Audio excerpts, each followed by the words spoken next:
अपना गौरा से रूसल बानी का।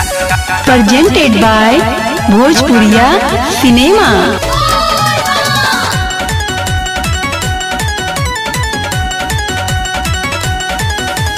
सावन पावन मास दुनिया रमाइले, काहे भूल दानी जी न टहल जाइले।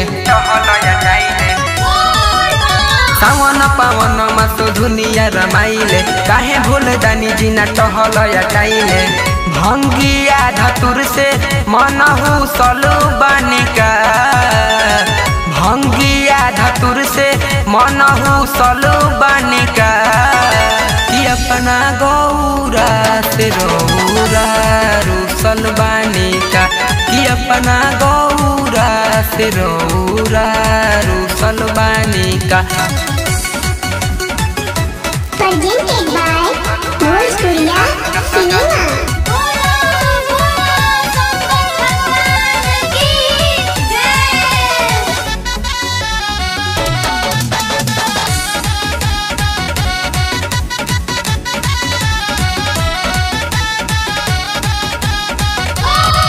नहीं भसम भभूत घसवाइल, राजा गाजा नहीं मलवाइल। नहीं पहर ठहर लगवाइल, अपने से चिलम सुन गाइल। नहीं भसम भभूत घसवाइल, राजा गाजा नहीं मलवाइल। नहीं पहर ठहर लगवाइल, अपने से चिलम सुन गाइल। कौनो हमार बतिया से घुसल बानिका, कौनो हमार बतिया से घुसल बानिका।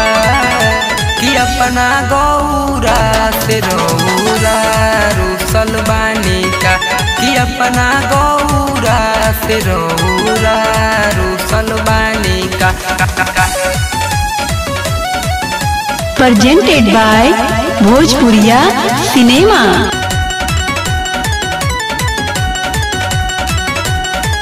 चुप भइल कौन बा भारी जी, बतलाई न त्रिपुरारी जी। धनिया के धर्म जानकारी जी, जग जाने राउर बलिहारी जी।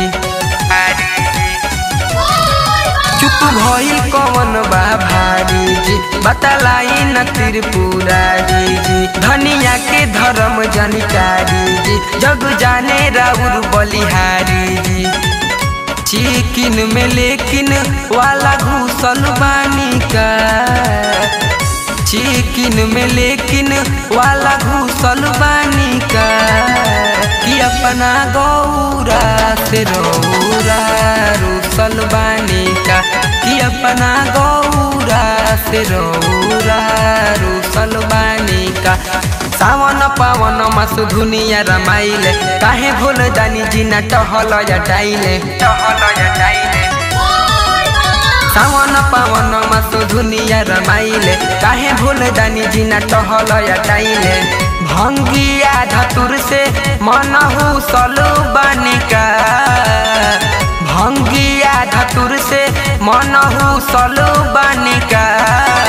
कि अपना गौरा से रौरा रूसल बानिका, कि अपना गौरा से रौरा रूसल बानिका। presented by भोजपुरिया